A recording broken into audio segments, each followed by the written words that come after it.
ব্ৰহ্ম মুহূৰ্ত আচল সত্য কি? এই সময়খিনি কিয় ইমান চমৎকাৰী বুলি কোৱা হয়? ব্ৰহ্ম মুহূৰ্ত এক চমৎকাৰী সময়। যদি আপুনি সময়খিনিত বিচনাখন এৰিব পাৰে, তেনেহ'লে আপোনাৰ সফলতা কোনেও ধৰি ৰাখিব নোৱাৰে।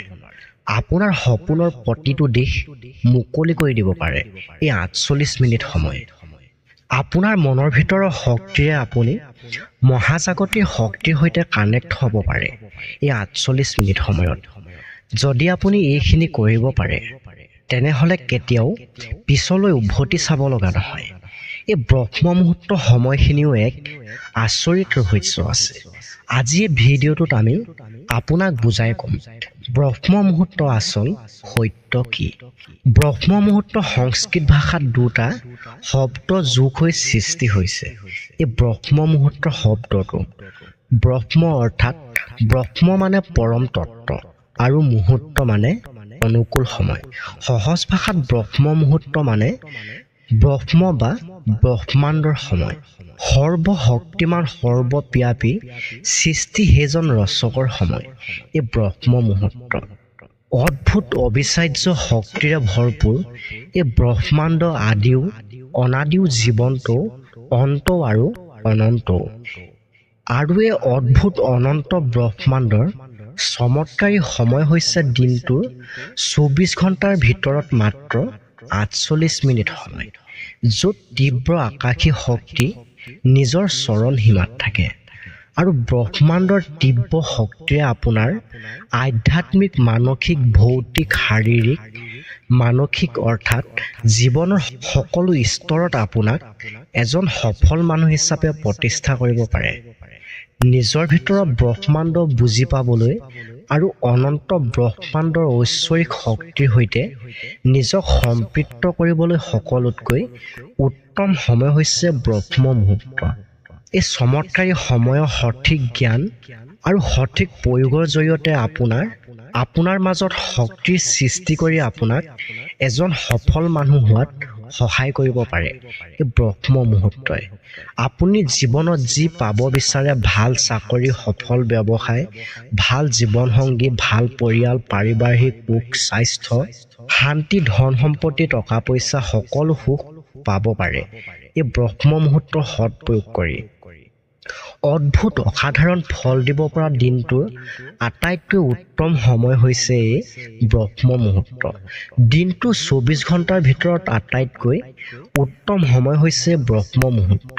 কেনেকৈ ব্ৰহ্ম মুহূৰ্তক সৎ প্ৰয়োগ কৰি নিজৰ সপোন পূৰ কৰিব পাৰি, কেনেকৈ ব্ৰহ্মাণ্ডৰ ৰহস্য ভেদ কৰি আপুনি জীৱনৰ কঠিনতকৈ কঠিন প্ৰশ্নৰ উত্তৰ পাব পাৰে, আজি এই ভিডিঅ'টোত আপুনি জানিব পাৰিব। এই সময়ত অদ্ভুত, দিব্যমান, চমৎকাৰী, দিব্য সম্ভাৱনাখিনিক শুদ্ধকৈ যদি আপুনি বুজি ল'ব পাৰে, তেনেহ'লে সময়ত সঠিক ব্যৱহাৰে আপোনাৰ জীৱনৰ প্ৰতিটো সপোন সফলতাৰ দিশে আগবঢ়াব পাৰে। গতিকে ভিডিঅ'টো স্কিপ নকৰাকৈ সম্পূৰ্ণ শেষ পৰ্যন্ত চাব, কাৰণ এই ভিডিঅ'টো যদি আপুনি মাজে মাজে কাটি নাইবা স্কিপ কৰে, তেনেহ'লে আপুনি সম্পূৰ্ণ ব্ৰহ্ম মুহূৰ্ত আচল সত্য আৰু সৎ প্ৰয়োগৰ বিষয়ে আপুনি বুজি নাপাব। সনাতন ধৰ্মত ব্ৰহ্ম মুহূৰ্ত আৰু শিখ ধৰ্মত অমৃত বেলা বুলি কোৱা হয়। এই সময়খিনি সংসাৰৰ বেছিভাগ ধৰ্মতে কিবা নহয় কিবা এক নাম, কিবা নহয় কিবা এক ৰূপ হিচাপে বহুত বেছি ভাল আৰু শুভ বুলি কোৱা হৈছে। সূৰ্য উদয় হোৱাৰ পূৰ্বে ব্ৰহ্ম মুহূৰ্ত। এই চমৎকাৰী সময়খিনিক ধ্যান, প্ৰাৰ্থনা আৰু পৰমাত্মাৰ দিব্য শক্তি অনুভৱ কৰি সেইসমূহৰ লগত সম্পৃক্ত কৰিবলৈ, লগতে অধ্যয়ন আৰু আধ্যাত্মিকতাৰ বাবে ২৪ ঘণ্টাৰ ভিতৰত আটাইতকৈ উত্তম সময় হৈছে ব্ৰহ্ম মুহূৰ্ত। ব্ৰহ্ম মুহূৰ্তৰ কোনো অন্ধবিশ্বাসৰ ওপৰত আধাৰিত নহয়। সনাতন ধৰ্মৰ সৈতে জড়িত বেদ পুৰাণসমূহতো এই বিশেষ সময়খিনিক লৈ বহুতো যুক্তি, স্পষ্টীকৰণ, বিশদ বিৱৰণ উল্লেখ আছে। আহক এতিয়া জানো, সম্পূৰ্ণৰূপে জানি লওঁ এই ব্ৰহ্ম মুহূৰ্তৰ বিষয়ে। দিনটোৰ ২৪ ঘণ্টাত ১,৪৪০ মিনিট। ২৪ ঘণ্টাত দিন ৰাতি মিলাই মুঠ ৩০টা মুহূৰ্ত হয়। ১৫টা মুহূৰ্ত দিনত আৰু ১৫টা মুহূৰ্ত ৰাতি হয়। ব্ৰহ্ম মুহূৰ্ত ৰাতি অন্তিম চৰণত পোৱা হয়। অৰ্থাৎ ৰাতিপুৱা সূৰ্য উদয় হোৱা ৯৪ মিনিট পূৰ্বে ১৫ মুহূৰ্তৰ আগত ১৪ মুহূৰ্তৰ সময়খিনিক ব্ৰহ্ম মুহূৰ্ত বুলি কোৱা হয়। ভৌগোলিক স্থিতি আৰু বৰ্ষচক্ৰ অনুসৰি সূৰ্য উদয় হোৱা সময় প্ৰতিদিনে সলনি হৈ থাকে আৰু সেই অনুসৰি ব্ৰহ্ম মুহূৰ্ত সময়ো সলনি হৈ থাকে। উদাহৰণস্বৰূপে যিখন চহৰত মানে আপুনি যিখন ঠাইত আছে সেই ঠাইখনত যদি সূৰ্য উদয় পুৱা ৬ বজাত হয় তেনেহ'লে সেই ঠাইত ব্ৰহ্ম মুহূৰ্ত আৰম্ভ হয় সূৰ্য উদয় হোৱা ১ ঘণ্টা ৩৬ মিনিট পূৰ্বে, অৰ্থাৎ পুৱা ৪:২৪ আৰম্ভ হ'ব আৰু ৫:১২ থাকিব এই ব্ৰহ্ম মুহূৰ্ত। গতিকে গৰম আৰু ঠাণ্ডা দিনত সূৰ্য উদয় হোৱা সময়খিনি চাই শুই উঠা সময় আপুনি নিজে নিৰ্ধাৰণ কৰিব পাৰে। কিন্তু সেইসকলে কি কৰিব যিসকলে ব্ৰহ্ম মুহূৰ্ত লাভ ল'ব বিচাৰে কিন্তু সময়ৰ ইমান হিচাপ নাৰাখে? তেনেলোকে ব্ৰহ্ম মুহূৰ্তৰ লগত জড়িত আৰু কিছুমান কথা জানি থোৱাটো ভাল হ'ব। ৩ৰ পৰা ৬ বজালৈকে এই সময়ছোৱাক মনোহৰ কাল বুলি কোৱা হয়। বিশ্বাস কৰা হয় এই সময়ছোৱা ব্ৰহ্মাণ্ডৰ শক্তি সম্পূৰ্ণৰূপে থাকে। সেইবাবে ৩ ঘণ্টাৰ যিকোনো সময়ত ৪০ৰ পৰা ৪৫ মিনিটৰ কাৰণে আপুনি যিমান পাৰে উঠিবলৈ চেষ্টা কৰিব। কিন্তু এই সময়খিনি ঠিক কৰিবলৈ আপুনি ২ৰ পৰা ৩টা কথা মন দিব লাগিব। এনেকুৱা এটা সময় ঠিক কৰিব যিটো সময়ত আপুনি ঘড়ীটো চোৱাৰ পাছত সময়ৰ ওপৰত কোনো সন্দেহ নাথাকে। এনেকুৱা এটা সময় ঠিক কৰিব যাতে আপোনাৰ অফিচ বা কৰ্মস্থলী ব্যৱসায়স্থলীত যাবৰ বাবে দৌৰা-দৌৰি নহয়। চাব যাতে আপুনি আপোনাৰ পৰিয়াল নাইবা ওচৰ চুবুৰীয়া মানুহসকলৰ পৰাও ডিষ্টাৰ্ব পাব লগা নহয়। সকলো ফালৰ পৰা যাতে আপোনাৰ মন মগজু শান্ত হৈ থাকে সেইটোৰ প্ৰতি আপুনি লক্ষ্য ৰাখিব লাগিব। তেতিয়াহে আপুনি একাগ্ৰ হ'ব পাৰিব। ৪০ৰ পৰা ৪৫ মিনিট সময় নিজৰ বাবে উলিয়াব লাগিব আপুনি, যাতে আপুনি নিজৰ ভিতৰৰ ব্ৰহ্মাণ্ডখনৰ বিষয়ে জানিব পাৰে আৰু মহাজাগতিক শক্তি অনুভৱ কৰি সেই শক্তিৰ লগত সম্পৃক্ত হ'ব পাৰে। বিশ্ব নাম জ্বলা লোকসকলেও এই সময়তে তেওঁলোকে শোৱাৰ বিচনাখন এৰি তেওঁলোকে কাম-কাজ আৰম্ভ কৰে। তাৰ পৰাই আপুনি অনুমান কৰিব পাৰে এই সময়খিনি শক্তি কিমান। বিশ্ব সকলো ধৰ্মতে বিচনা ত্যাগ কৰা উত্তম সময় বুলি কোৱা হৈছে এই ব্ৰহ্ম মুহূৰ্ত সময়খিনি। আহক এতিয়া জানি লওক ব্ৰহ্ম মুহূৰ্ত ২৪ ঘণ্টাৰ ভিতৰত এই সময়খিনি কিয় ইমান শক্তিশালী বুলি কোৱা হয়। ইয়াৰ আঁৰত কি কাৰণ আছে? ব্ৰহ্ম মুহূৰ্ত বাতাবৰণ একেবাৰে শান্ত আৰু বিশুদ্ধ হৈ থাকে। শূন্যতা আৰু বিশুদ্ধতাৰে ভৰপূৰ এই বাতাবৰণ ব্ৰহ্মাণ্ড পৰিচালিত হৈ থকা ব্ৰহ্মাণ্ড শক্তিৰ অৰ্থাৎ মহাজাগতিক শক্তি নিজৰ চৰণ সীমাত থাকে। এই সময়ছোৱাত শোৱাৰ পৰা উঠিলে মানুহৰ মন মগজু একেবাৰে শান্ত হৈ থাকে আৰু চেতন মনৰো জাগত ৰূপ একেবাৰে চৰণ সীমাত থাকে আৰু আপোনাৰ মন মগজু সম্পূৰ্ণ এক্টিভ হৈ থাকে। এনেকুৱা বাতাবৰণ মেডিটেশ্যনৰ জৰিয়তে ব্ৰহ্মাণ্ড উচ্চ আধ্যাত্মিক মাত্ৰাৰ সৈতে নিজকে সংযোগ কৰি মহাজাগতিক শক্তিৰ আপুনি অনুভৱ কৰিব পাৰে। এই তীব্ৰ সময় লভ এটেনশ্যনৰ কাৰণেও উত্তম বুলি কোৱা হৈছে, অৰ্থাৎ আপুনি ভবা যিকোনো কৰ্ম বা সপোনটোৰ প্ৰতি আপোনাৰ আকৰ্ষণ বাঢ়িব পাৰে। কাৰণ অৱচেতন মন আকাশী শক্তিৰে বিশ্লেষণ কৰি নিজৰ সপোনবোৰ বাস্তৱ ৰূপ দিয়াৰ বাবে আটাইতকৈ কম সময় লাগে এই ব্ৰহ্ম মুহূৰ্তৰ সময়ছোৱাত, আৰু তাৰ ফলাফলো বহুত বেছি ভাল পোৱা যায়। ব্ৰহ্ম মুহূৰ্ত এনেকুৱা এটা সময় যিটো ভৌতিক আৰু আধ্যাত্মিক দুনিয়া অৰ্থাৎ ফিজিকেল ৱৰ্ল্ড আৰু স্পিৰিচুৱেল ৱৰ্ল্ডৰ বাধা বহুত কমি যায় আৰু ভৌতিক দুনিয়াত থাকি আধ্যাত্মিক দুনিয়াৰ শক্তিখিনি ভালকৈ বুজিব পাৰি। নিজৰ বিচাৰ মাধ্যমেৰে ইটো ডাইমেনশ্যনৰ পৰা সিটো ডাইমেনশ্যন সংযোগ কৰিব পাৰি। যিটো আপুনি জীৱনত হাসিল কৰিব বিচাৰে সেইটো আপুনি নিজৰ ফালে আৰু অধিক আকৰ্ষণ কৰিব পাৰে। দিনৰ ভাগত শব্দ কোলাহল প্ৰদূষণ mobile computer TV electrical magnetic ৱেলভে ব্ৰহ্মাণ্ডৰ শক্তিৰ মাজত এখন ৱালৰ দৰে কাম কৰে আৰু দিনৰ ভাগত হোৱা হাজাৰ হাজাৰ চিন্তাৰ ভাৱনাই এই ৱালখন আৰু অধিক মজবুত কৰি তোলে আৰু এই চিন্তা ভাৱনাবোৰৰ মাজত আটাইতকৈ বেছি নিগেটিভ বস্তু থাকে, যাৰ বাবে ব্ৰহ্মাণ্ডৰ শক্তিৰ লগত সংযোগ হোৱাটো কঠিন হৈ পৰে আৰু নিজে ভবাখিনি বা সপোনবোৰ বাস্তৱ ৰূপ দিয়াটো কঠিন হৈ পৰে। আৰু অলপ সহজকৈ বুজাই কৈছো ৰ'ব।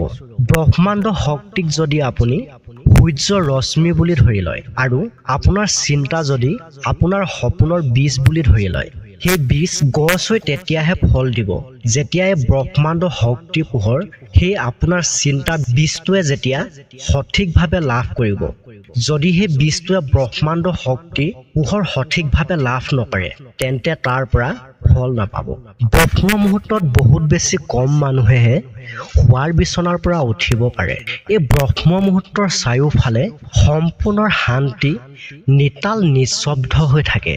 সেইবাবে সময়ছোৱাত চিন্তা ভাৱনাত কোনো ধৰণৰ কলিয়াদাৰ নাথাকে, যদিও থাকে বহুত কম পৰিমাণে থাকে আৰু সেই সকলোবোৰো পজিটিভ হৈ থাকে।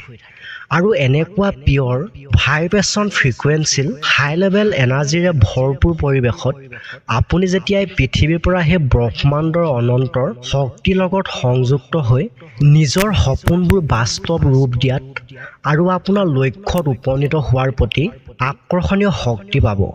আৰু যিদিনাৰ পৰা আপুনি এই অনন্ত ব্ৰহ্মাণ্ডৰ পৰা শক্তি পাব, সেইদিনাৰ পৰা আপোনাক আন কোনো শক্তিৰ প্ৰয়োজন নাথাকিব। আপোনাৰ যি লক্ষ্য, যি সপোন আছিল, সেই সপোনবোৰ বাস্তৱ দিশে বাট ল'ব আৰু আপোনাৰ সপোনবোৰো আগৰ তুলনাত 10 গুণ স্পীডত পূৰ হ'বলৈ আৰম্ভ কৰিব। এই সময়ত পৰিৱেশ আটাইতকৈ বেছি বিশুদ্ধ হৈ থাকে। কাৰ্বন ডাই অক্সাইড কম আৰু বিশুদ্ধ অক্সিজেনে ভৰপূৰ হৈ থাকে।